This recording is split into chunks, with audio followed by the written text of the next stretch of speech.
finally here at the end. I've not been sick so long.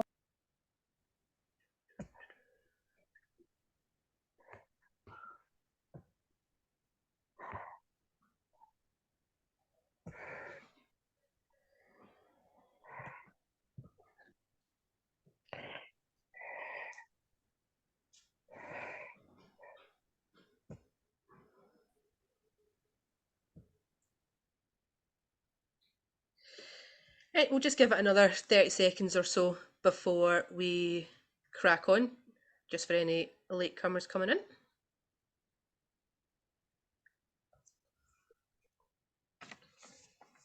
We are recording this session, so if you are not keen to be on camera, then you, by all means, please turn your cameras off so nobody can see you.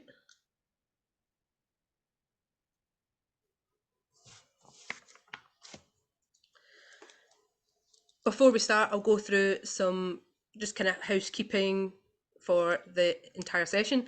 If everyone is able to keep their mics on mute, when we get to the end, then you can unmute yourself if you have questions.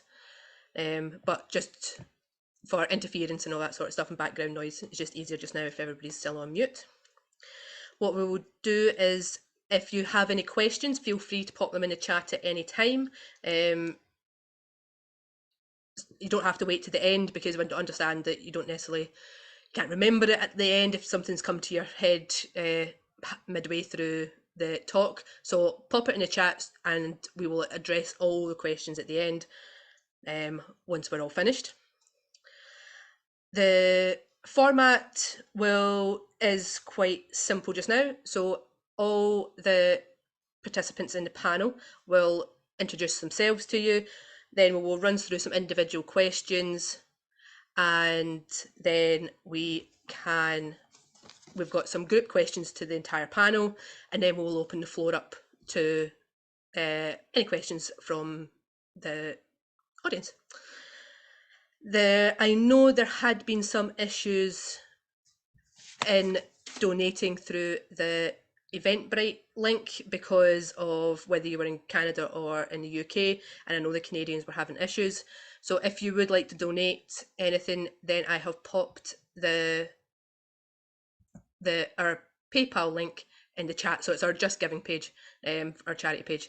You can use that link to donate instead of through the Eventbrite one. Just a quick question: how do we access the earlier sessions that we missed? They are all on our YouTube at the moment. The only one that's not up on YouTube is the one that was in person 2 weeks ago, when the Canadians were here. But the first talk with Karly and Dr John Reid is up on YouTube, and the second one with Roger and Michael Vance is also up as well. So if you have missed the first ones, then please go to our YouTube and you'll be able to find the links for the previous two talks, well, the first two talks. So I think that covers everything, and if more people join, then that's fine, and I'll admit them as we go. But we'll just crack on. So first of all, I would like to thank everybody for coming. This is the last in our series of talks. We have already looked at the stories of the immigrants that moved from Scotland to Nova Scotia specifically, but Canada in general. And then we have looked at the impact that's had in the Indigenous communities that were already in Nova Scotia.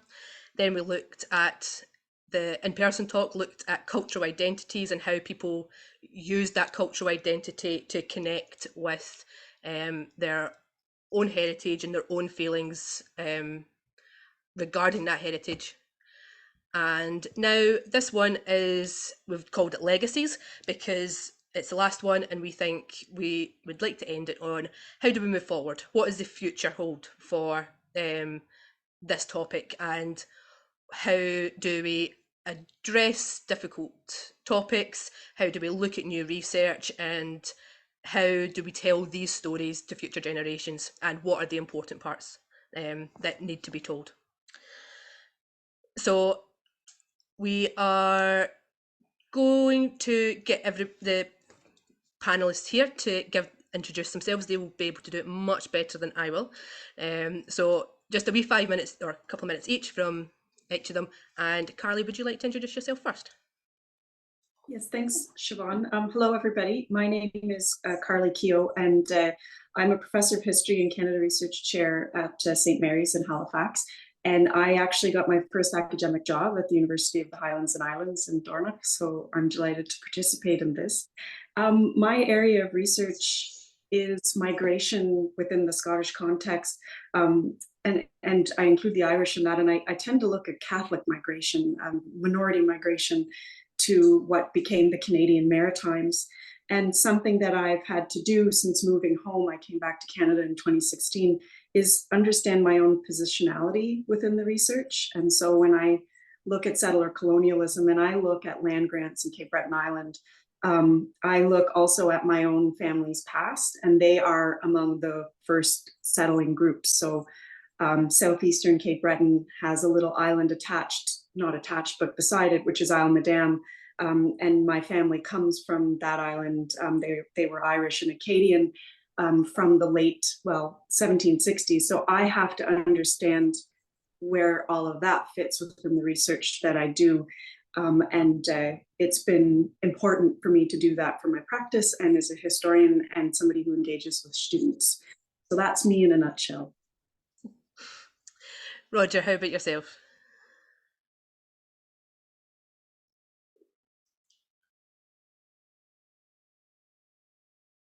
Oh, you're still on mute, Roger. Yeah, there we go. Sorry, I'm sorry. there we go. Yeah, my name is Roger Lewis, and I'm a member of the Sebeganagitic Mi'kmaq First Nation just outside of Halifax, of Mi'kmaq Mohawk heritage. I am the curator of Mi'kmaq cultural heritage here at the Nova Scotia Museum, and a captain in the Mi'kmaq Grand Council, which is the traditional governance structure of Mi'kmaq people here in Nova Scotia, in Mi'kma'ki. I'm responsible for looking after the cultural heritage of Mi'kmaq people in the province, and responsible for the management of the Mi'kmaq collection of cultural objects here. I've been here now at the museum for 17 years, and a part-time instructor at St. Mary's in Indigenous Studies, and very likely transferring over on a part-time basis to the Sebeganagitic First Nation community to assist them with some of their consultation files in the future. But that's my story here at the Nova Scotia Museum. Thank you very, very much, Roger. Susan, would you like to introduce yourself? Hi, everyone. I'm Susan Parker. I work in the archives at the McCulloch House Museum and Genealogy Centre in Pictou in northern Nova Scotia. And I primarily work through research in historical communities and stuff, but also mainly do a lot of genealogy work. In particular, we get a lot of Scottish genealogy. Pictou's kind of that spot where a lot of people came over from Scotland, so we end up being that connection between Scotland and Canada for them.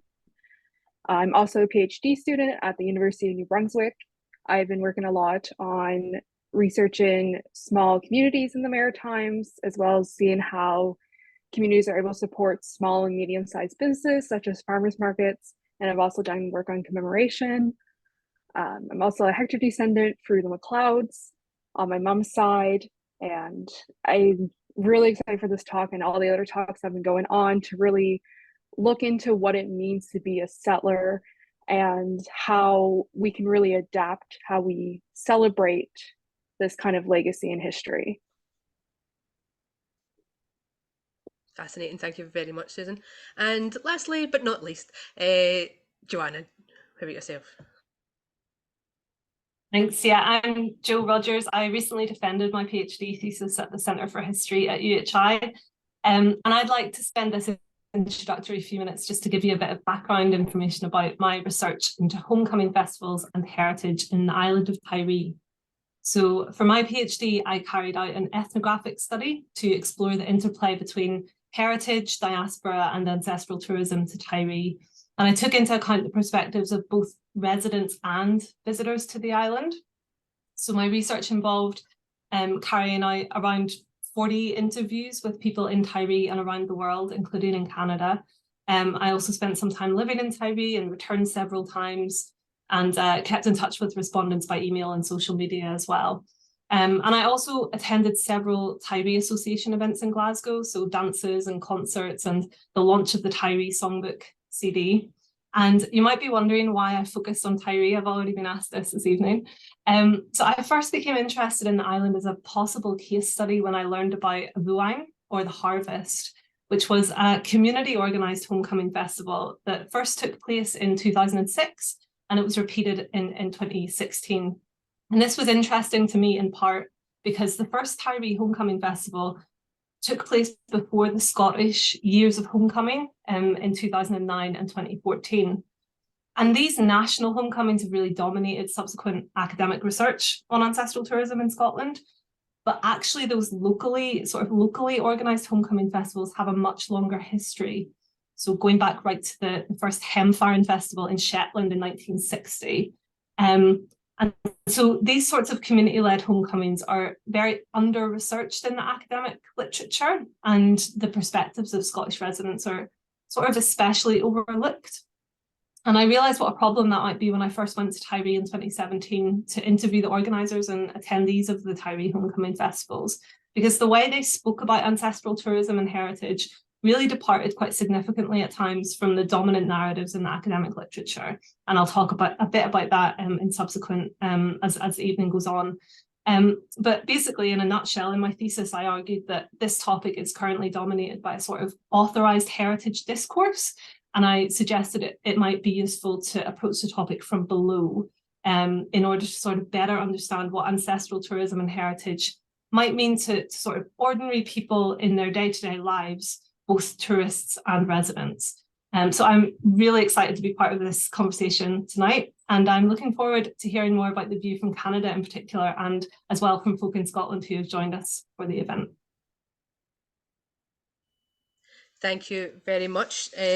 So now that you've met your panel, we're going to crack on to some questions that we've got. We'll start off with some individual questions to our panellists. And our first question is for Karly. So in the introduction to your book that you co-edited with Michael Vance, you discussed the current debate in Canada regarding the removal of statues, specifically the Cornwallis statue. Now we have these debates happening here, so it's obviously a relevant topic that's around the world. But you dubbed it an act of reconciliation. So do you think there is enough emphasis by academics and politicians in public sector to address the contested histories in Nova Scotia? Thank you for that. This is a really big question. And I spent some time thinking about it and reflecting. And when Mike and I were doing this book, as we were trying to write the introduction, it was when the Cornwallis statue was coming down. And I was thinking about when I was a student here back in the mid-1990s, and I walked past that statue all the time and I didn't know anything about it. And you look at it and it looks very old. And then doing the book that we did and just kind of growing up a little bit, you realize there's a lot more to it than that. I think that the universities and the sort of political realm are trying to do things. I'm not sure that we're getting it 100% right. There is a lot of efforts by universities to engage with the recommendations of the Truth and Reconciliation Commission. But at times they pick and choose, to be honest. And so I think that we have to be much more committed to delivering on those promises, not just because it's the right thing to do, but we are responsible for students, for the next generation of learners. But also as somebody from the province, from Nova Scotia, I'm thinking about myself and the university that I represent and what I want that to look like going forward. And so I think that, continually trying to do better is important, and making sure that we get things right is also important. We don't always do that.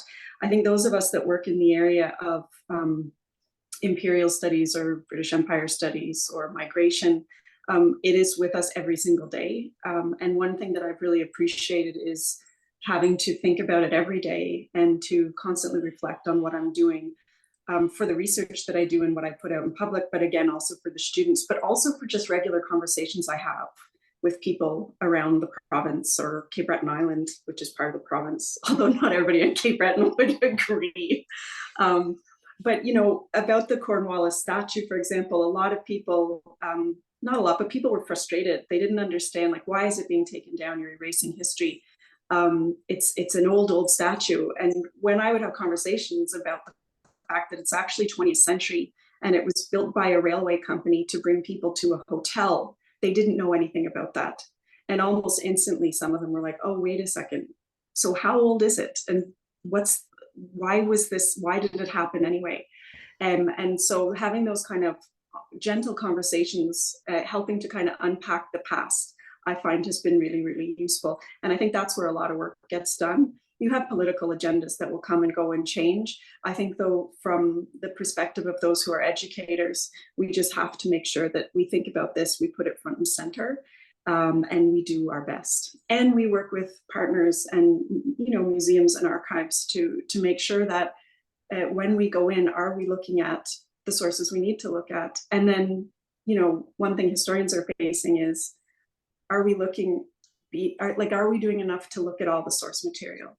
Right? So it's not just the stuff that's in the National Archives or the provincial archives, because most of those have been created by people in power. And so how do we start to think about other sources that can tell us things? And, you know, in my own work, I've looked at, you know, how regular folk will recount their past and they'll talk through lullabies and naming and stories. And that's as real to them as what you'll read on a document. And so our job is to get better at doing that. I think one thing that I kind of have a problem with sometimes, and it might sound odd, but it's the land acknowledgements that are happening in the universities and in some other forum. And it's not because they're not useful. And in fact, I think they're very useful. But what I have a problem with is when they get recited without any thought. And, you know, there will be a lot of university administrators, they will stand up, they will read from a piece of paper, they will not understand, they will not have made an effort to understand what that means. And it's like, okay, they've done that part, now they can move on. One of the things that I've done, because it was making me really uncomfortable, is create my own, so that I have understood what the value of that actually is. And it's an activity, interestingly, that I'll be doing with my students in the fall, so that it's not just window dressing. You're actually trying to figure out, what does this mean, and how can it be of use to the audience in a way that's meaningful and genuine, and not something that is box ticking. So my answer is yes and no. I think it's a work in progress, and I think there have been really good things that have been happening, but I think there's still a long way for us to go on that front. That's a great answer. Thank you very much. Our second question is for Roger. And when you were doing your second talk for us, you happen to have mentioned that you're starting to see Mi'kmaq heritage and stories come through in the popular narrative in Nova Scotia. Do you feel that the steps that are being made in Nova Scotia are enough? And if not, what measures would you like to see in place to maximise the heritage coming through? Yeah, I've been, like I say, I've been born into the heritage, but I've been working in it and educating students in it for a number of years. From my time of growing up in the rural Nova Scotia, when Mi'kmaq culture and heritage and the narrative, there was no narrative.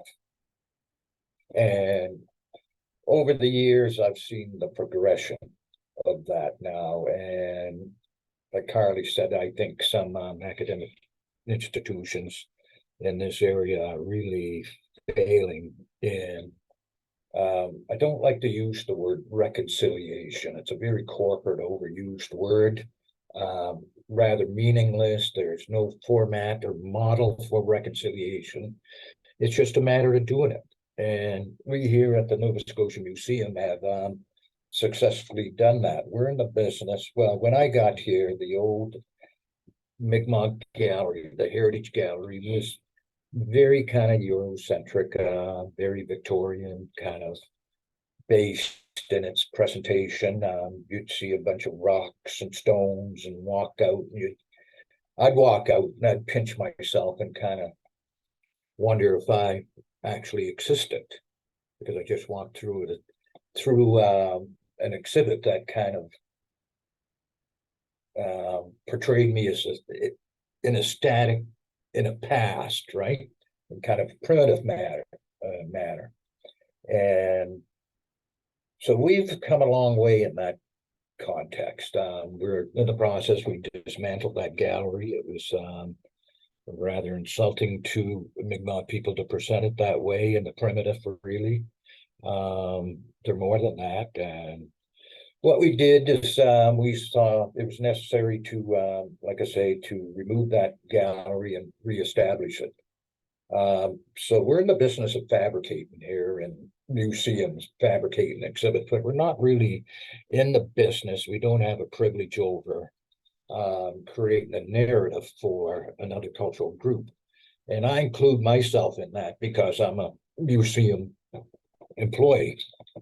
And so we established what we call a Mi'kmaq advisory group to lead that process. And I think what institutions really have to do, they have to step aside and really understand and give up a lot of that old kind of established privilege that they kind of carry with them. It's kind of like this extra baggage they carry with them. So they have to make room for the actual, like Mi'kmaq people here. And like I say, we're in the business of fabricating, building, designing, but we're not in the business of providing a Mi'kmaq voice. So this is where this Mi'kmaq advisory group made up of young scholars, and I think it's important to get young scholars, academics, artists involved in this process. People say, okay, how come we're the elders?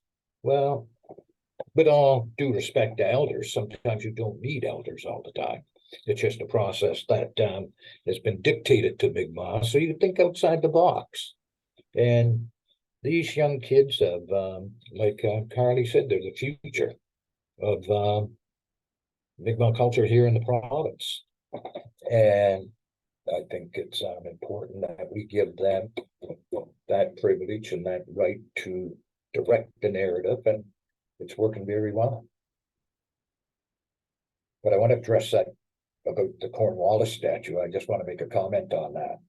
Go for it. As a Mi'kmaq person, it created a little bit of fuss here, but I teach at Dalhousie. I tell my students, I said, okay, we're going to talk about local Indigenous issues or national Indigenous issues. Some of it's going to be terrible, some's going to be traumatic. I lived through that experience. Like at one point, we talk about residential schools, Indian residential schools. We talk about displacement of Mi'kmaq from lands. We talk about 60 scoop, which at the time when they closed residential schools, they took a lot of kids and put them into foster care. We primarily went to farms. So we talk about that. And a lot of kids say, okay, do you know anybody that was in a residential school or was in part of what they call the 60 scoop? I said, oh yeah. Oh my God, who? I said, me. And it's great to sit down and talk to kids face to face and issues like that, and don't Disneyfy them. What I mean when I say Disneyfy is we all watch Walt Disney, at least here on this side of the pond. And you got to be careful about not, I guess, insulting the culture by making it. I try to tell kids, especially Indigenous kids, Mi'kmaq kids, don't present yourself in a manner that the greater audience wants you to be in that kind of context. Be who you are. you're Mi'kmaq, you're Indigenous. But anyway, we talk about a lot of the trauma and the terrible things, but you know, it's not our job to beat kids over the head with a history book, and it's getting back to Cornwallis. Reporters have come to the museum here and asked me, what are your thoughts on Cornwallis? They said, can you describe him or his tenure here in the province in 5 or 10 minutes? I said, I could probably describe Mr. Cornwallis in probably 5 seconds. They said, oh, really? Do so. I said, insignificant. No impact on my life. For example, my boys, we were driving down by the statue one day, and just out of curiosity, even though I work at a museum and they're Mi'kmaq kids, we don't talk about some of the political issues, but just driving down one day, I said, guys, I said, can you tell me who Edward Cornwallis is? I said, God, we don't know. Isn't he that statue? And that's what I say, insignificant. And they made it a political issue, and I don't think there was entirely a need to make it. He wasn't here very long. But anyway, getting back to what I was saying, I think it's important that we do give that narrative and that voice and that early settlers, especially the Dominion government, the old colonial government, the Dominion government took the voice and the autonomy away from these people here in Nova Scotia, and it's about time we give it back. Simple as that. That sounds like a good outlook for the future. Thank you very much. That was an amazing answer to the question. Better than I could ever have expected. Thank you. Our next question is for Joe. So I don't know if anybody else, I had done a little bit of research in preparing some of these questions, and one of the research avenues took me to your talk that you did for the SSNS. And during that talk, you quoted Visit Scotland's definition of ancestral tourism, which, for anybody who didn't know, is any visit that is partly or wholly motivated by a need to connect or reconnect with an individual's ancestral past. Now, do you think this is a useful way to think about ancestral tourism in Scotland, or would you suggest an alternative definition? Yeah, thanks. Yeah, I love this definition actually, and I think it's great that it's been used by academics as well as by tourism professionals. The reason I like it is it's very inclusive, and to me that's really important because when you're talking about topics like heritage or diaspora, they're very plural concepts and they're open to wide interpretations. So what it means to have an ancestral connection to a place and how someone explores that and makes it personally meaningful, that's going to vary hugely from person to person, and even for an individual over time. So, for example, one person might find it really meaningful to connect with their ancestral heritage by attending a clan event or going to a homecoming festival, being part of a really big event with lots of other people. But someone else might want to travel to a very specific place where their ancestor once lived and experience that place for themselves, by themselves. So several of my respondents described this in terms of a spiritual experience, and certainly something that's really deeply personal. And what I found in my research was that this actually changed over time. So a lot of people told me that their first visit to Tiree was deliberately by themselves. They wanted to get a sense of the place itself. One person described it as an individual pilgrimage. But this seemed to change over time for many people into something that was much more relational. So in other words, they began to feel that they were part of kind of a global community of people with Tiree connections. And this kind of shifted their motivations in a way, and it made them want to visit the place and connect with their ancestral heritage alongside other people and to develop relationships with local residents as well. And so I think the key point is that it's actually really quite hard to tell whether someone is an ancestral tourist just by looking at their journey from the outside. So by looking at their itinerary, for example, their kind of tourism itinerary. But what you find in a lot of research is that a lot of other assumptions get added into the definitional mix when studies are sort of being designed and interpreted. So that might be the idea that ancestral tourists can only come from overseas, or that ancestral tourists are always here to carry out genealogical research, or even that an ancestral tourist is only someone who's in search of a very distant relatives who they know nothing about. But the reality is that some of these people aren't necessarily turning up in heritage centres or archives wanting to be taught about their family history. Like sometimes they've done all the research that they're interested in doing before they've even come to Scotland, and they might have had stories passed down in their families as well. And they don't necessarily always go to places that we would recognise as heritage sites. But of course, to them, the place where their family member once lived is absolutely a heritage site. So for me, that's why it's so important to take a heritage from below approach and to question some of the assumptions we might have about who counts as an ancestral tourist and what their journeys might look like. So ancestral tourism might absolutely be travelling to see the ruin of the home where your great-great-grandmother once lived, or attending a local homecoming festival. But it might also just be visiting a general area that you know you have family connections to and learning more about what life there used to be like. And whether someone makes that journey from Glasgow or Gloucester or Guelph, I don't think that really matters as much as sometimes it's made out to matter. So yes, I think the definition works really well. But what we need to be careful of, in my view, is the risk of adding in other assumptions about who might be travelling to connect with their ancestral past and what those journeys might look like. And I will leave the last word to one of my respondents, Marianne Kennedy. And she told me that you can't think about visitors or homecomers or people in search of their identity as a homogenous whole. They've all got their own personal journey to make. And I think that just captures it. Thank you very much. Is that the Marianne Kennedy who is the Gaelic singer? It is indeed. That was lovely that she was one of your respondents. I had a lot of poets in my interview list. It was a privilege, to be honest. Thank you very much. Susan, you are a little bit more on the front line with this, with the heritage tourism than probably the rest of us, being quite involved within the looking for ancestors in your role at the McCulloch Museum. From your experience, what do you think motivates people to connect or reconnect with their heritage? So I think this aligns a lot with Joanna's research.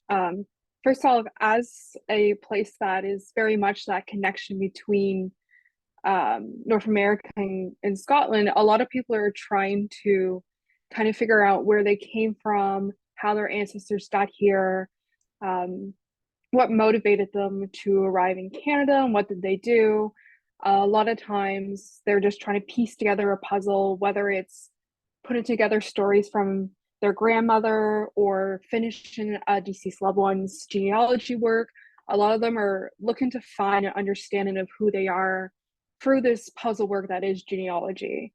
I think it's also important that it is very much a privilege for a lot of people to be able to trace this, especially considering the effects of colonization and various social issues that have arisen that have really caused a loss of intergenerational knowledge and being able to trace your roots. But for a lot of these people that we're seeing in Pictou and in these archives, for them, they're able to kind of rediscover this history of not just Nova Scotia and colonization, but they're also interacting with it through Scottish heritage and Scottish history, and they're looking at things like the Battle of Culloden and seeing that from a very bottom-up perspective, where they're seeing it through the human lens. They're not looking at it as these battles that happen or these governmental changes. They're really trying to figure out how their ancestors interacted with these historical events and how that affects people and everyday citizens. And I think we've seen a lot of these effects of why people are coming here and how they're starting to learn the history of the region is because they're trying to understand what it was like to be their ancestor and what it was like in those times. And we have lots of people coming who are not just searching for connections to their genealogical trees, but they're also looking for their ancestral homes or the farmlands, or they're looking for grave sites and touring those. And they're also learning a lot about local communities and several communities that no longer exist. They're learning about the history of those places and what used to be in those landscapes. I think it's also a lot about belonging and finding somewhere that you can share in this shared history, shared past.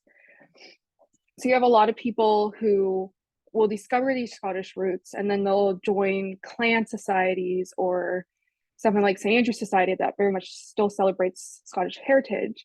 And I think in Nova Scotia in particular, we have a lot of avenues for that kind of history and past.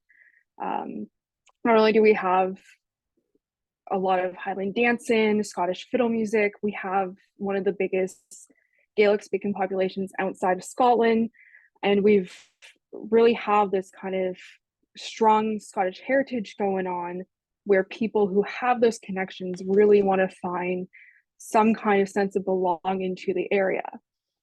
I think the ship Hector is a really good example of this, where it has been able to successfully market itself as kind of the immigrant ship to be part of.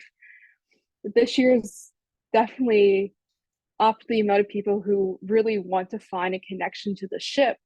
And I think the ship Hector has done an excellent job in promoting itself as the Mayflower of Canada.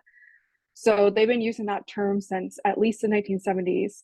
And it's trying to draw on those connotations as same Mayflower immigrant ship in America, where to be part of that immigrant story, to be part of that ship is seen as prestigious and kind of this early immigration story.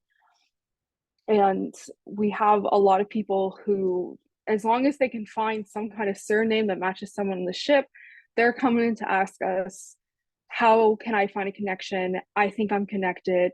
It doesn't matter if their ancestors arrived 30, 40, 50 years later, if they were part of the Highland clearances or not, they all want to be connected to the Hector somehow. And I think this is also goes back to that belonging, where it's a story that's so captivating to some people that has been elevated because of the way it is promoted and celebrated, that people want to find that belonging to that ship, that connection, and that it goes just from most people who are just trying to find a connection and understand their past to really wanting to connect to a bigger, larger community that is notable in a sense.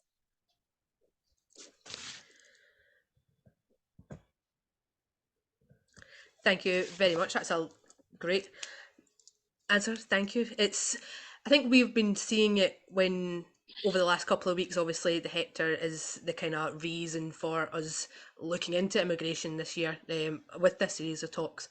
And it's really fascinating to see the so many different levels of it that are playing out. So I'm got a few questions for the group and not as quite individualized. One of the things we've talked, obviously the Hector is, I'm assuming I think it did happen here, had became a homecoming event, even though I don't think it really intended to be a homecoming event, but how it worked out 2 weekends ago with all the events it was on and how the Hector descendants were engaged with the community in Ullapool, it became a homecoming event. Is there a lifespan on homecoming events? Are they only relevant to a certain number of generations? How far back in your history do you celebrate an event at such as the Hector? Is it something that will be 500 years, or are we coming to the end of it, or where do you think we are in that kind of celebration, and is there an end to it? And anybody can jump in. I'll jump in first. For the Hector in particular, I think they really capitalized on adapting and really looking at how can we celebrate this but include the greater community. And throughout the summer, they've been working on bringing various cultures in for a concert series.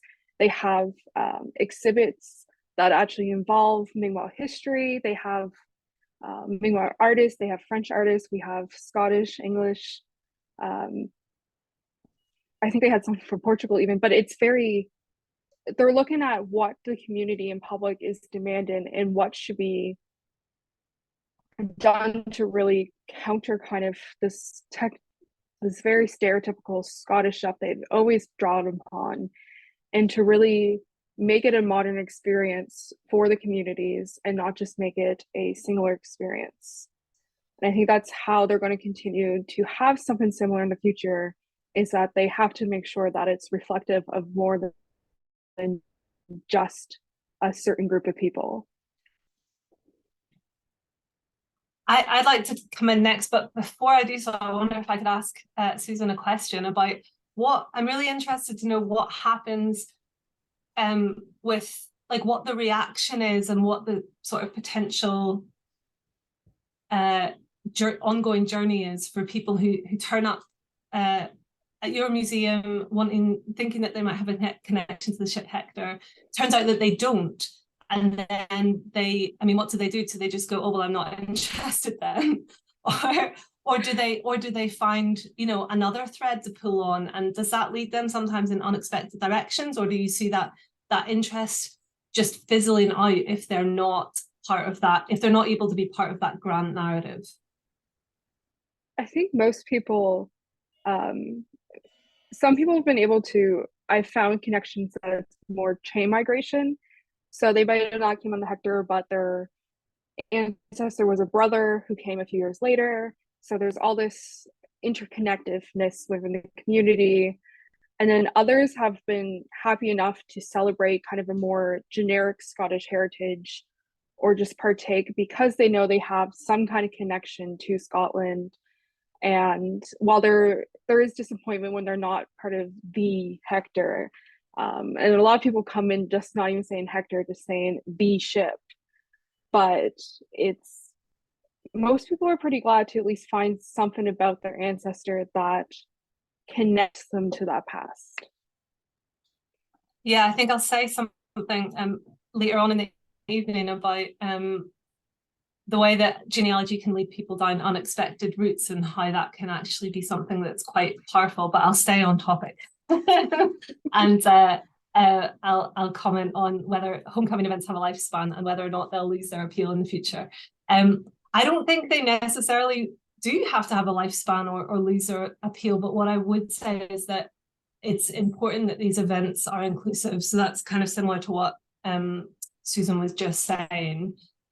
It's really important for younger generations and local residents to feel that this is their history too. So even if they don't personally have an ancestral connection to any emigrants or even a family history connection to the place that they now live, they have a connection, they have a lived connection, and that's kind of their way in. And recognizing that, I think, is really important. That's something that certainly happened at the Tiree homecoming from what I found in my research. But basically, I don't think that they'll lose their appeal, because homecomings really aren't just about gathering information about the past. They're also about connecting or reconnecting with places and with people. And they're also about sort of the present and the future as well. And I'd like to quote another one of my respondents on this, because again, I was very lucky to have lots of poets in my research, and they put things so much better than I could.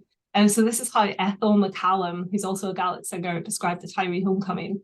She said, "Now that's your heritage. The young people that are not even born yet, that's the heritage of Tiree, and long may it thrive. I mean, our generation will be all dead and gone, but if you can keep the crofting, the fishing, the language, the music, the language in particular, the world will go on as long as we have music and barchach and interaction with the music and the songs and the stories. They must never let that die away." And I think the homecoming is a very good example of that. And that's why people are coming back. They wouldn't come back if they weren't interested in, well, what were we like? And we want to know what they're like. And again, I think that just kind of sums it all up from the perspective of quite a few people that I spoke to in Tiree about kind of why the homecoming was so meaningful to people who lived there. Thank you very much. One of the reasons why we're having this discussion is because and we are looking at kind of contested histories. is that the Hector story, whether we like it or not, is an act of colonialism. And we are very aware that there is very strong opinions on either side on how these stories should be put forward in the future. So what I would like to ask is there any difference that anybody has noticed between how Nova Scotian and Canadian communities and Scottish communities acknowledge the colonial or contested histories in the respective countries? Anyone can go first. Well, I'm going to try to answer some of that. They just had what they call the North American Indigenous Games here in Halifax. And what they did is they brought a few hundred Indigenous nations from across North America to compete in sport and events here. But they had a cultural village just not too far from our museum. And I think we're at a point, I get back to myself now. I grew up in a period of exclusion, cultural exclusion. My grandmother, for example, is a McDonald. I have a great grandmother who is Northern European extraction, as well as the Mohawk and Mi'kmaq side. But anyway, that wasn't something that was really discussed early in my life. But you see that happening now. And what I'm getting at is they had dances there that were French Métis dances, Indigenous French Métis people, Métis from Western Ontario. They had Plains Indigenous people with their traditional dancing, and but they had one event here, which was, I think we talked about it the last time we spoke, was a dance they do here in Mi'kmaq. It's called the Gujua. And sitting watching that dance, that Gujua dance. Now they had a young man playing a fiddle. He's playing Mi'kmaq music and singing Mi'kmaq songs with a traditional kind of Scottish kind of blend to it, right? Tradition to it. But it's very distinct. And the dance is like that. It's a combination of probably a Scottish Highland dance, or maybe an Acadian dance that had Mi'kmaq had taken and adapted and made it distinctively Mi'kmaq. Now, I think that those kind of things now are really interesting to watch here, because now you get this cross blending of cultures, be they Scots, be they Acadians, be they whatever. But I think it's important now that you're seeing that. It's I think it's all in the way culture is being promoted here. Heritage is being promoted and celebrated, as Susan was saying. And despite what I was getting at, despite all the trauma, tragedy, terrible stories, but I think that can't be the focus. That's part of history. That's part of history. We can tell that story and we can learn from it to ensure these things don't ever happen again in the future. And I've seen that with kids in a classroom setting. Oh my God, I didn't know this. We have an exhibit in the museum here called "This Is What I Wish You Knew." And I just saw somebody made a statement about the Mi'kmaq narrative. And this again is getting back to giving the Mi'kmaq people, say in an urban setting like the city of Halifax, they developed these clay tiles, and they speak of their challenges in an urban environment. And they're really, what the point behind this exhibit is, they're telling the general public, this is what it's like for me to live in Halifax as an Indigenous woman, a Mi'kmaq woman, or a gay man or woman in the city, Indigenous, etc. And I think it's wonderful. We get away from that old kind of colonial narrative of history and importance. And we see now that blending of cultures and stuff like that. And I think it's a really wonderful thing. And to see this cultural village over here on the weekend and the participation of non-Indigenous people in Mi'kmaq culture, I think it's just wonderful. You wouldn't have saw that a few years back. It's fascinating. So is that then seen as a good thing for the future? So we've had the kind of traditional colonial is great kind of stuff in kind of older history textbooks. We're now in or the kind of area where we're acknowledging that the old way that it's been told isn't particularly good and we need to readdress it. Is that the future then? Is this kind of amalgamation of cultures that they are no longer, they all have their own origins, but to go forward, is it this mixture of your dances or the Glengarry, like you told last time that you're talking? No, I'm not suggesting blending the total blend of cultures, but I mean it. What I mean is the coming together and the sharing of cultures. That's important.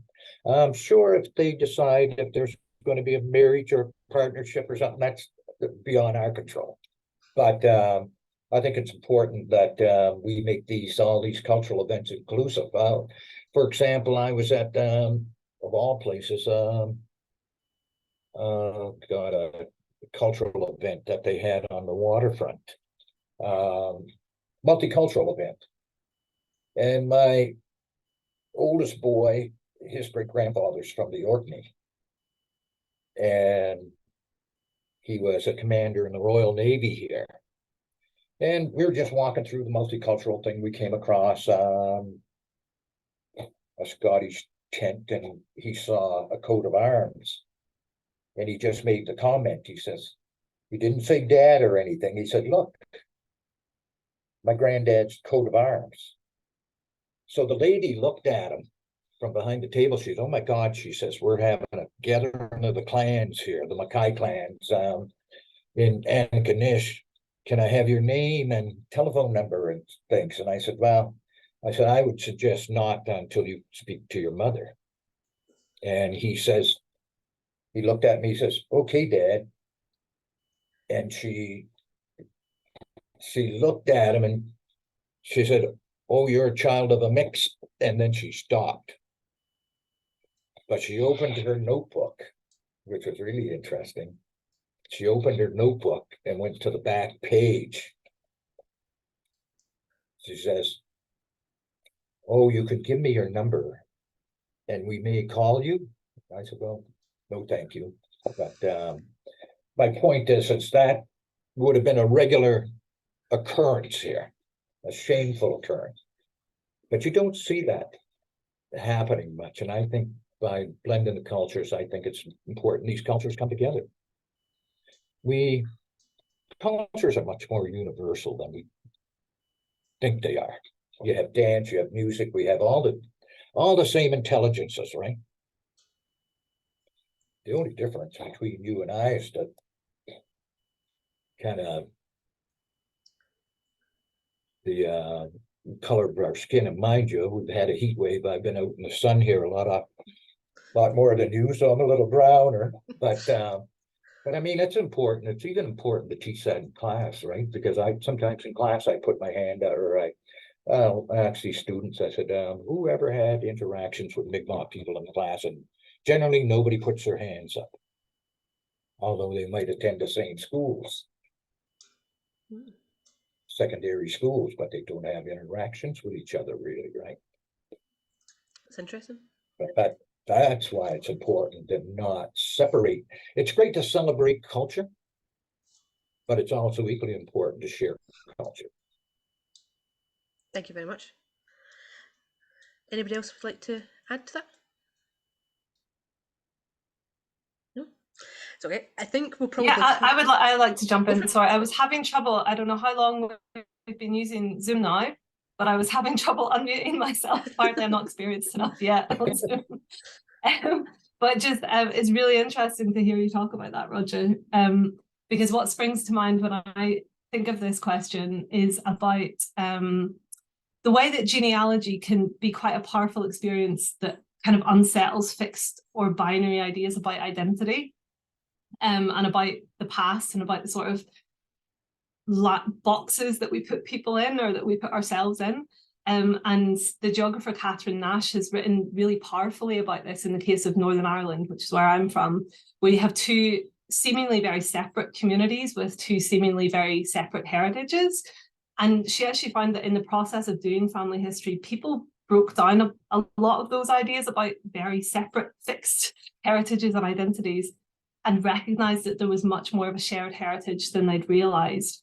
And I think that's just one example of how genealogy can often be seen by academics as something that's maybe a bit misguided, like maybe a bit kind of shaped by these dominant narratives or romantic narratives.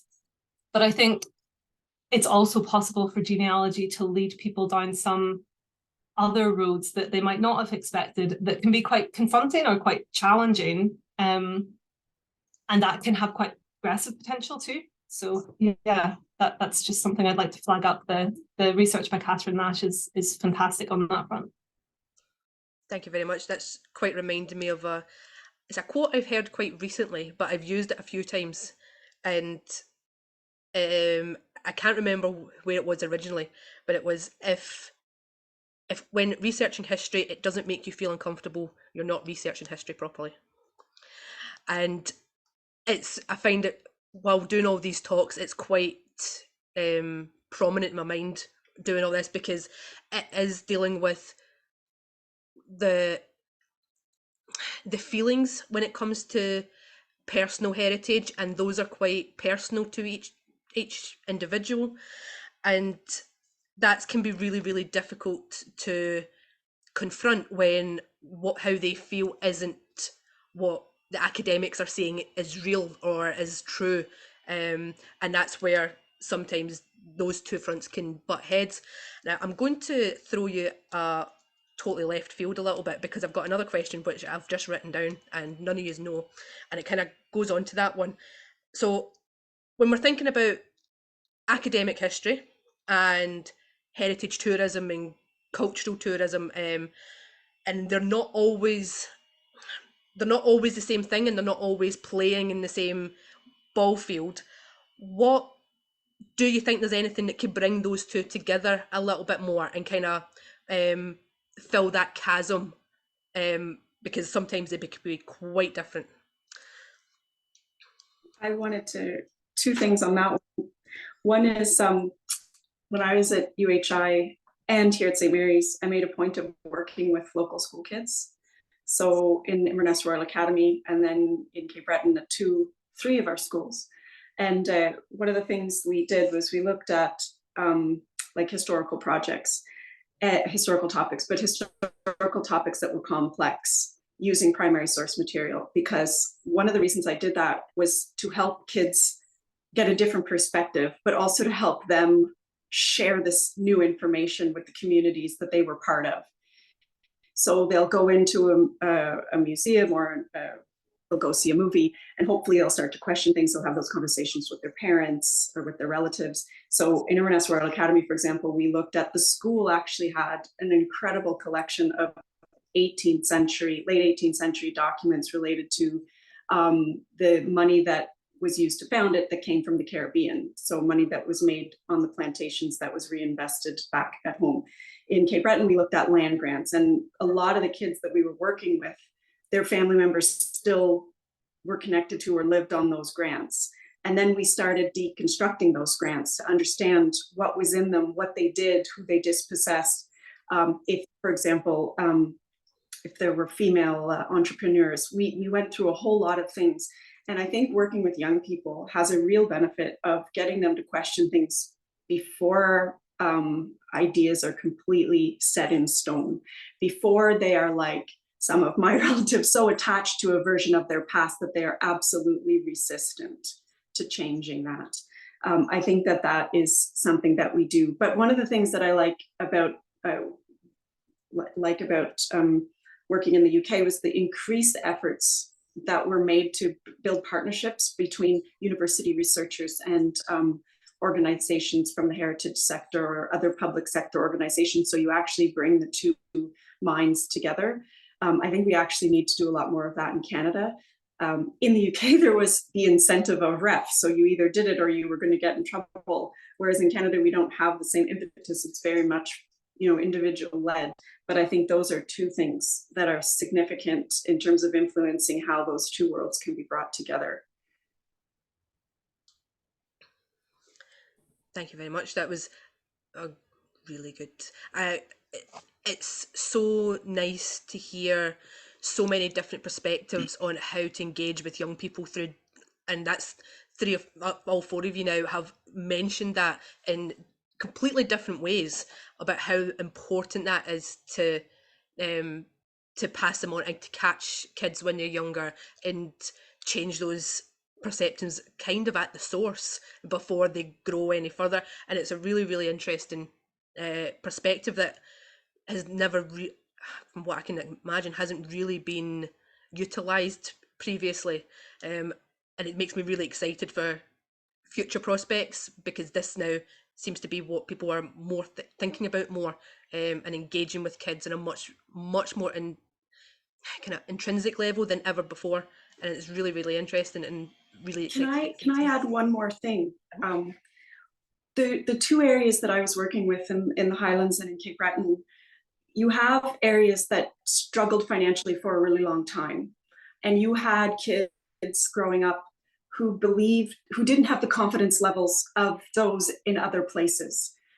And many of us working with young people have been motivated because we come from these places. And we've seen the damage that, for example, a tourism industry can do when it teaches kids that's all their parents have ever been good for, right? And so working with these kids to help them see there are different futures, and it's up to them to decide how those futures are going to look, because they have a whole new body of knowledge that they can access, should be our primary focus. So I just wanted to add that one thing. Thank you. The next question we've got, and it's one for each of you. What would you like to see as the next steps in your own areas of research or topics? What would you like to see as the next point in your areas? I'm going to go off piste here, because I'm kind of loath to leave the conversation that we were having before. I'm loath to let it drop. I really loved what Karly just said. Thank you for that. And I think that would be, I've written down, when I prepared for this, I wrote down something completely different, but now I'm going to give something else as my answer, which is, I think, paying more attention to the dynamics around production of knowledge and whose knowledge counts and how it's made to count and how it's accessed. And when we talk about young people, quite surprising number of young people participated in my research. And I also, being kind of on the younger side myself, kind of interacted, because it was ethnographic work, I kind of interacted naturally with quite a lot of young people as well. And I think the narrative of kind of teaching young people can sometimes be pushed too far, teaching young people what, for example, their heritage means to them. Of course, there's a place for teaching about history, of course there is. But there's also a space for, there's also opportunities to create space for younger people to tell us what their heritage means to them today. So whether that's language or music, or they're reimagining it all the time. We see this in Scotland. It's such a dynamic thing to be in the Highlands and Islands right now, with some of the music, for example, coming out, the way that kind of young Gaelic language activists are kind of taking things in a new direction that's relevant for them today.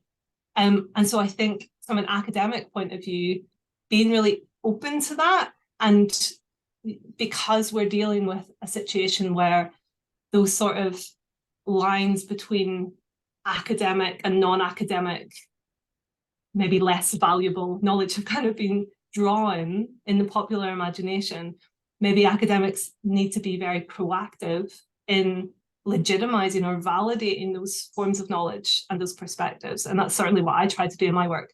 But yeah, I'm a PhD, so I was a PhD student, so it was definitely a process of learning as I went, but it was certainly something I tried to do. Thank you, that's fascinating. Anybody else like to add anything? I'll jump in.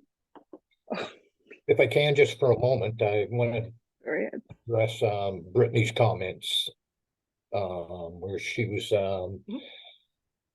she couldn't understand why the focus and funds was on fitting Mi'kmaq voices and values into settler defined spaces, and I think that's a good question. And to move beyond that, we did that. I spoke of that gallery renewal we're doing today and how we had the Mi'kmaq Advisory Group do it. Like I say, we're in the business of building those things, fabricating them, but we're not in the business of creating or manufacturing values that aren't ours, right?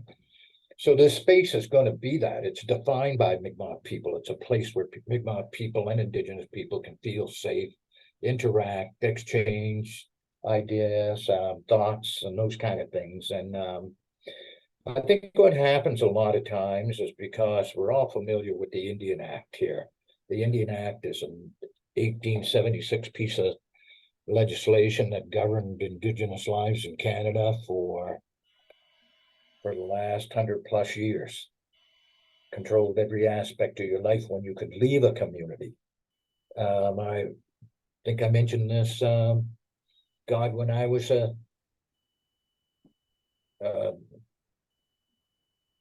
boy, 10 or 11 years old. I wasn't 10 or 11 until I became a Canadian citizen. But I think it's important, that we're so used to dictating, and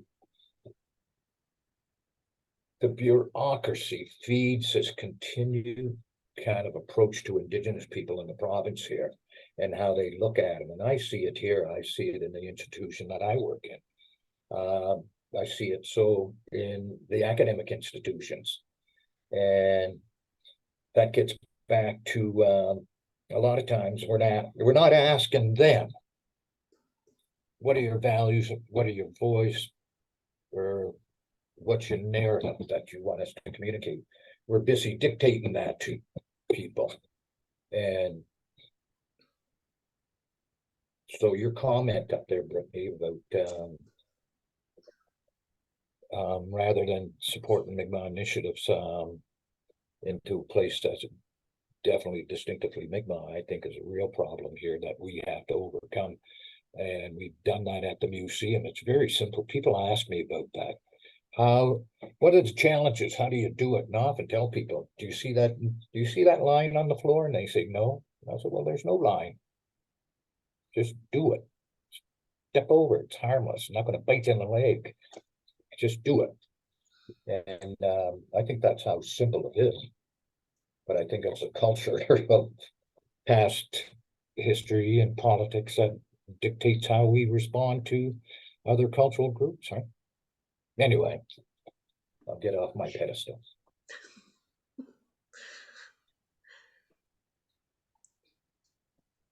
Right, I'll add. I think going forward, especially from a public history sector, I think there has been quite a bit to integrate more diverse narratives, to integrate Indigenous histories, and really look at how a lot of the museums, especially in Nova Scotia, do have a very colonial lens throughout our permanent displays. And I think, this has already been looked at an academic level, and it's slowly coming down. And I know for Bachelor of Education students in our universities, they're going into elementary and secondary schools already having a lot of cultural knowledge that isn't just the same narrative. They're teaching about every culture. They're teaching about traditional Mi'kmaq cultures, but they're also bringing in contemporary stuff. They're bringing in artists. They're bringing in at Churro Elementary, for example, they have a Mi'kmaq artist that comes in every week or so.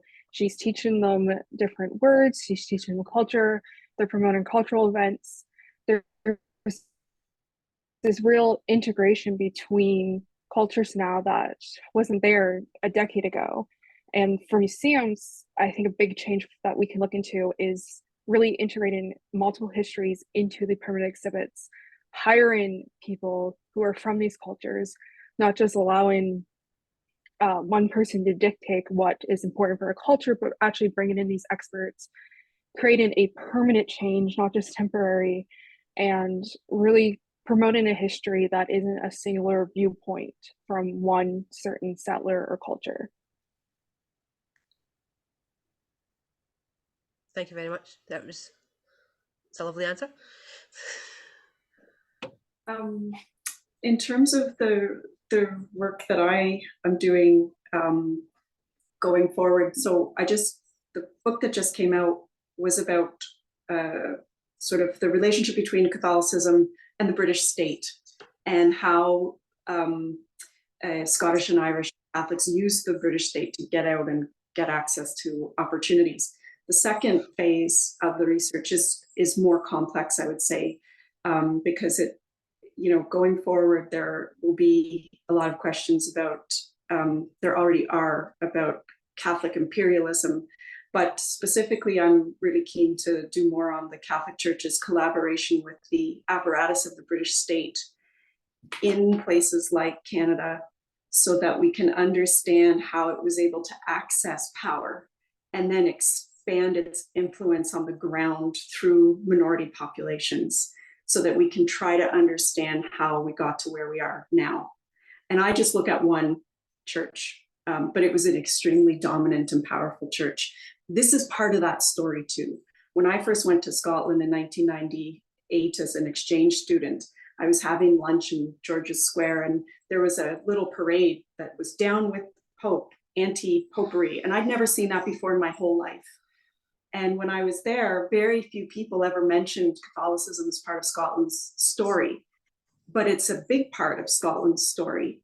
And I think that needs to be acknowledged when you look at a part of the world like this one, Nova Scotia, because those migrants had a massive role to play in how the communities were established and then kind of expanded and grew. And so that's a serious, I mean, I always tell people, it's like, being a historian is not for the faint of heart. It makes you feel bad pretty much every day. But that's where the research that I'm doing will go next. That's where it is going. So Thank you very much. It's interesting to hear accounts of your first Orange Walk from somebody who was growing up with it every summer. And even up in the Highlands, it's not a thing, and it's a very, very central belt thing, and something that myself and probably Joanna as well on the other side of the water grew up with. And it's very interesting to hear the accounts of people seeing it for the first time as adults and their reactions to it, and how... I thought it was a joke. I thought it was a joke, like people were playing around. I didn't think anybody actually did that, but boy was I wrong. It's very unique to Scotland and Northern Ireland. So I've got one last question for everyone, and then we will open up questions to the floor for the last 10 minutes. So just a very quick little account.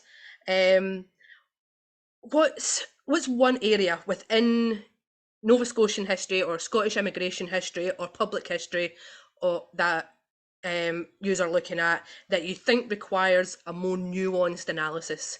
And what I'm hoping here is that people are able just to pick off as a research jumping point of, I think this is the points that need to be looked at more, and if people are interested, they can look into that bit themselves, and something that is not black and white, that requires a lot more look at, and from each of your different areas of expertise, if we can end on something that the people watching can go and do some homework or their own research, or where do you think they should look, and what topics do you think require that analysis?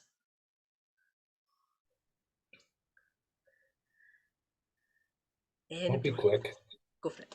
From a museum perspective, I think what we have to start doing is really, instead of looking at Mi'kmaq cultural objects, cultural belongings as just old artifacts, I think we have to kind of not reimagine, but re-examine how we look at that material. And it's about the time of settler populations coming in here, the arrival of settler populations. Mi'kmaq were facing new challenges, being displaced from traditional lands and resource use areas, but they kind of didn't lay down and surrender. What they did is they redefined their economy, really. And you see the rise of commodity art, the shift from more utilitarian type goods to commodity arts. And I think that's what we forget here. But again, we talk about this blending of cultures. And we spoke about the last time we talked, we spoke about the Glengarry cap, which is, I think it's fascinating. And I should have brought one out here to show you guys. And well, you all know what a Glengarry cap was, but like I say, the age of sail kind of was in its day, saw its day. Steam, kind of steamship industry kind of opened up, tourism opened up. Queen Victoria was just crowned, and this Glengarry cap, Big Boss saw the significance of it, whatever the reason was, but they took that Glengarry cap and they fashioned it. But what they did is they added beadwork to it. You know, people took that Glengarry cap back to Scotland and London and other places. Then they called you up today and they said, oh my God, we have a traditional Mi'kmaq chief's hat. But it's not. It's a product of the rise of commodity art, this new economy, right? This new industry. And we forget to talk about those things. And you see it in beadwork, you see it in quill work, you see it in basketry, you see it in regalia, you see it in all these things. Fascinating. It fascinated me when you were talking about it, and it never occurred to me that those types of objects existed, let alone the significance they would have and the misrepresentation, the misunderstanding around them. It's absolutely fascinating. It's definitely something after your last talk that I would like to go and research more. And the beauty is it stays distinctively Mi'kmaq, and you still see that today. We have an exhibit downstairs that starts with stone artifacts and goes through a period of time and ends with 2021, I think, with Mi'kmaq artist Jordan Bennett, who's very contemporary in his approach to art, right? It's fascinating. And I think it really wasn't planned that way, but it just kind of fell into place that way. And after we realized it, holy Jesus, it's brilliant. Thank you. Amazing answer. Were a little more, spirits were a little more brilliant than we were. But people comment on that when they come in. They say, wow, the chronology fits, right? Mm-hmm. And it's a real interesting subject when you look at it. And but I think the thing is still today it stays distinctively Mi'kmaq. And I was at the Cultural Villages last week at the North American Indigenous Games, looking at some of the material that's being produced by Mi'kmaq artisan men and women, and just incredible. Still going that way. You can see all kinds of different influences, right? But it stays distinctively Mi'kmaq, and it has for years. And I think it's just brilliant. So, thank you. What a wonderful answer. Anybody next?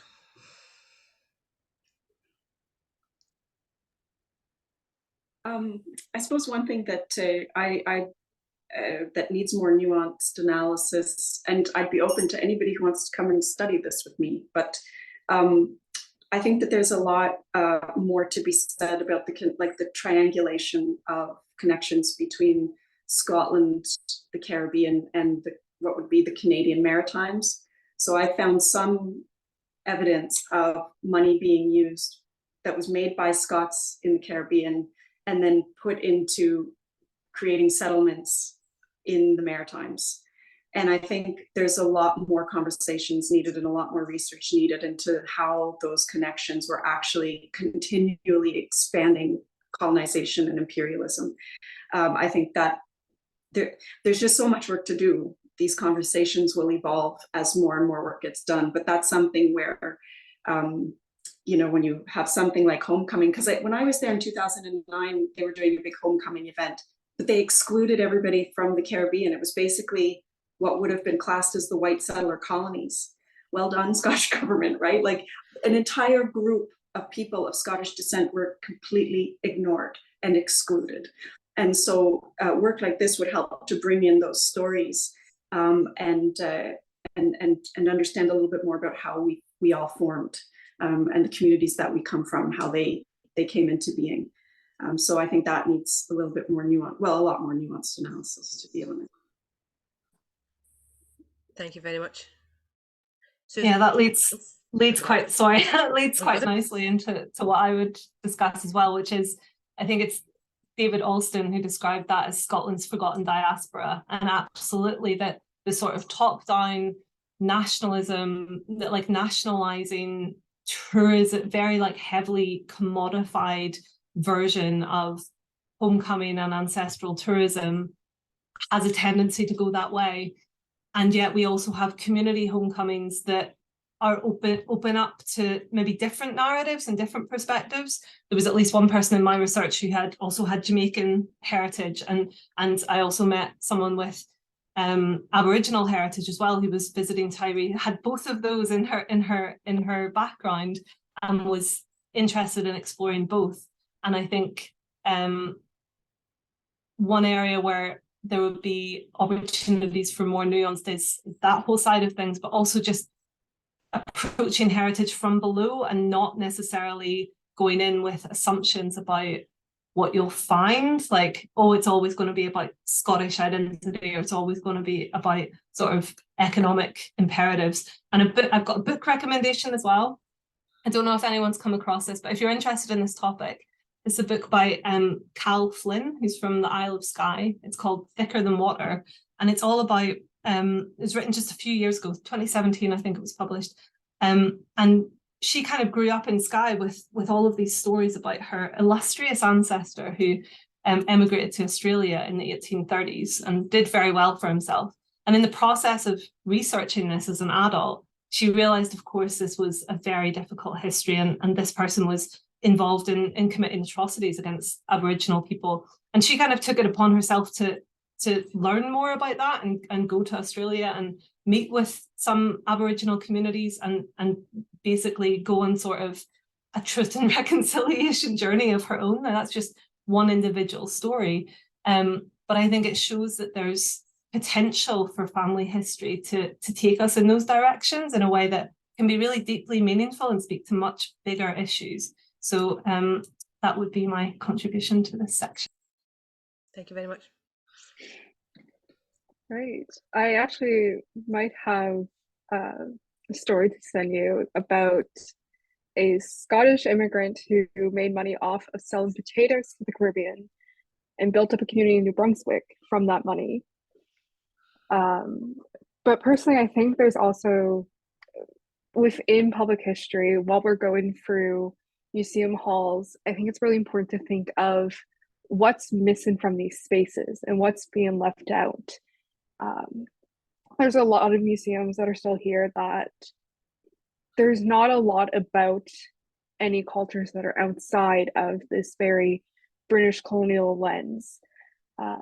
In particular, some of the biggest industrial museums in the region lack anything outside of British immigrants. They don't even mention Acadians, which, you know, they excluded them from this image of industry. And I think it's really important, as Greg Burrell mentioned a few years ago in an article he did for the Labour Journal, is that a lot of histories have been hidden that are there, where we have lots of industrial workers who are Indigenous or of African Nova Scotia descent who, you know, they could have worked in the mines and the factories, textiles, and artists and artisans who could easily be incorporated into our museums but aren't there. So it's one of those interesting exercises as you go through a lot of these older museums to think about what stories are missing from these permanent exhibits and why.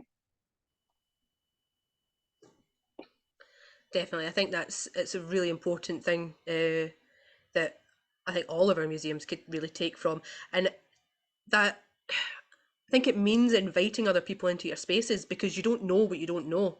Yet somebody who is from a different culture or a different sex or sort of can come in and see, actually, where are the women's stories, where are these stories, why are we doing it this way? And I think the only way that we're able to identify where those gaps are is by making the spaces much more accessible to other cultures and other groups of marginalized groups of people. And it's something that I would be really, really interested in taking forward. It's very interesting. Thank you very much. So that is the end of my list of questions. I am more, please pop any questions you have into the chat or raise your hand and turn your mic off, and we can do it that way. There, I saw some at the start that I'll just jump back to see. So Neil has said that he's a Hector descendant, and he's frustrated by the lack of insight available on the Scottish side. It seems like records were destroyed or never recorded in a time of turmoil. Any thoughts on what can or needs to change in Scotland? Neil, are you still there? Yeah. Do you want to explain what type of records are you thinking about specifically? Is there something that you have in mind? Yeah, hi. Can you hear me okay? Yeah, we can hear you. Thank you. Yeah. Well, I've been sort of researching family history for more than a decade, and that was the only way that I actually did arrive that on I guess 3 ancestors that were on the Hector. But as I've talked to people in Scotland, I'm going there later this year. They all sort of throw up their arms and say all the records were destroyed. Like there's no particularly in the Inverness area, it seems. They say that there's really no way to access any birth records or any death records or marriage records that are credible. And also just another lens on this is the DNA genealogy, and they say that Scottish people are about the lowest subscribers to DNA genealogy, so you absolutely can't trace anything to anybody that's in Scotland. People in Australia and the US and Canada and around the world have. So there seems to be either, somebody said to me, we don't need to do that. We know who our ancestors are. But I guess for the people in the so-called diaspora, there's a real gap between, sort of the colonial phase and the emigration, which, as I said, was under a period of, we know about Culloden and we know about a lot of the things that happened. People were hunted down and killed just for being Jacobite or having a last name that might sound like a Jacobite. I think it's a really interesting point. I know there is a lot of, just from the Scottish side, there is a lot of records that were destroyed after the Reformation. So going before 1560 is really difficult, especially if you're looking for parish records. And that's to do with the Reformations. And I think in England is very similar because the churches were destroyed and all that sort of stuff. If you're looking for just post kind of Hector time, kind of late 18th century or 18th century, then you can still get a fairly decent amount of parish records kicking about. It is parish specific, and you kind of need to know where you're looking to be able to get them.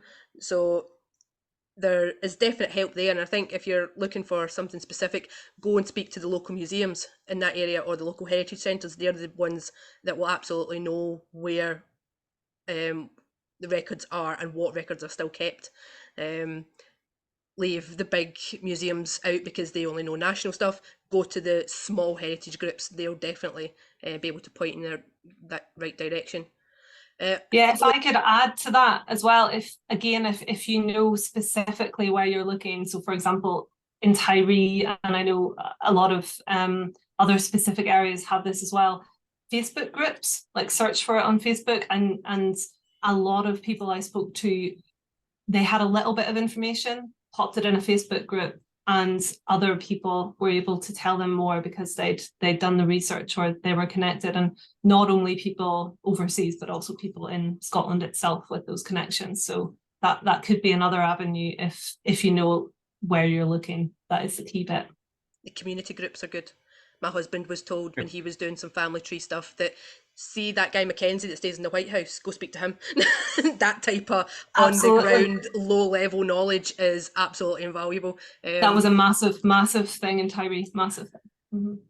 But there's a lot of knowledge. This is, I think, probably why I'm so keen on Heritage from Below and opening it up, because I've seen firsthand how much knowledge is carried outside of these institutions in these very informal ways. It's not always easy to access as a researcher or as a visitor, but where there are, Facebook's one way. But yeah, just getting out and speaking to people can work wonders, especially in kind of West Coast and island communities. There's a lot of local knowledge. Thank you very much. Thank you. We've got a couple more questions and then we'll try to be as quick as possible, and we're not want to ruin everybody's evening or lunch or dinner, depending on what time zone you're in. So Jane's put in, to what extent do you feel that the technology or methods of storytelling is a overt subject of your specialities or professional undertaking? Or maybe what ways do you engage with these methods directly? That's a really interesting one.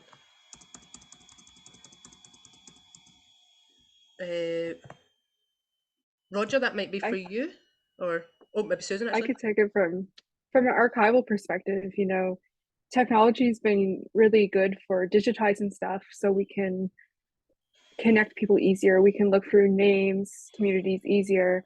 It's also really great as a valuable tool for recording oral history, for recording interviews, for capturing stories at a time that we could lose, of communities that either don't exist or are starting to not exist, and businesses that have gone that have closed up. But yeah, it's an excellent source to kind of make archival research quicker and to add to our database of archival material where we don't have to keep physical copies anymore.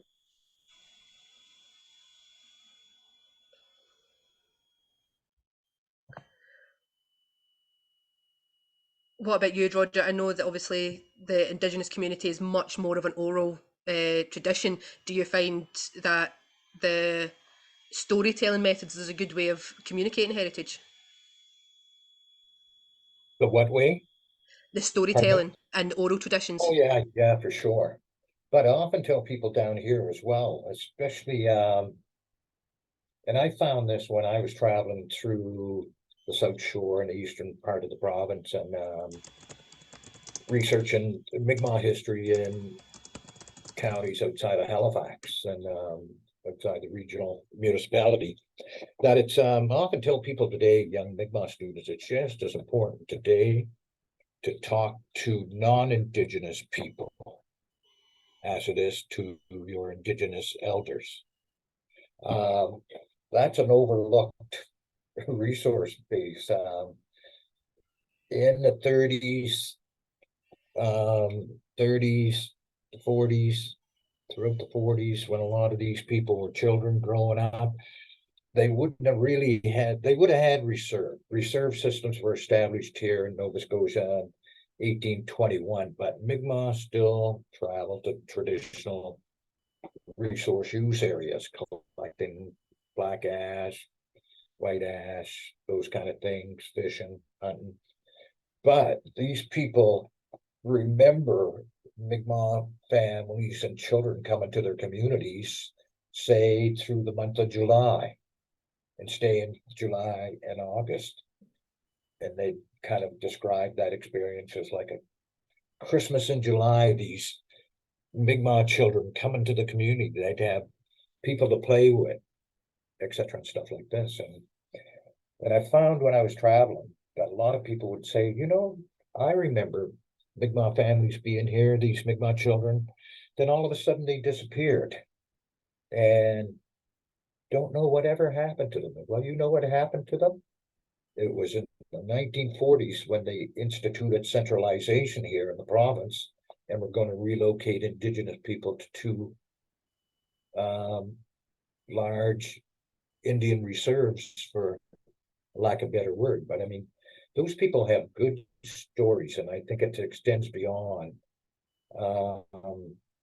Like we have historical photographs of one of the first Hector celebrations in Pictou, and the government buying Indigenous people ostrich feathers and things like this, and some satin, and said, okay, make yourself traditional costumes and go to Pictou to celebrate the Hector celebration with them, right? And they're there dancing and stuff like that. The costumes are a little odd, but I mean, that's all good information that you don't really hear when you're in archives. Archives are sometimes overused, right?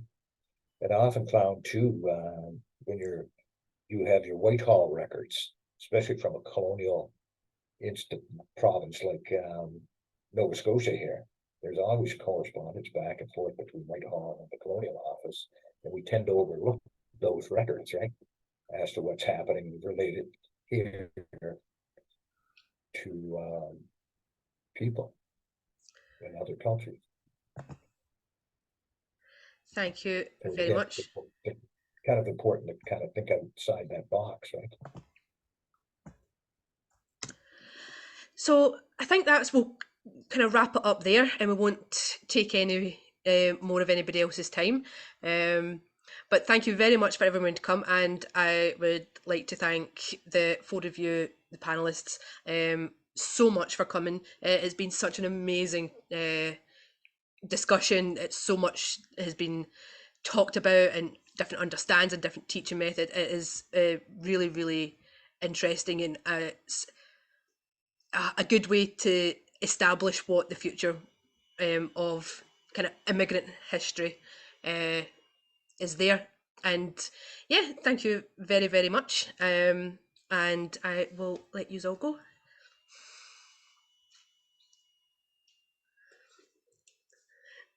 See you all later.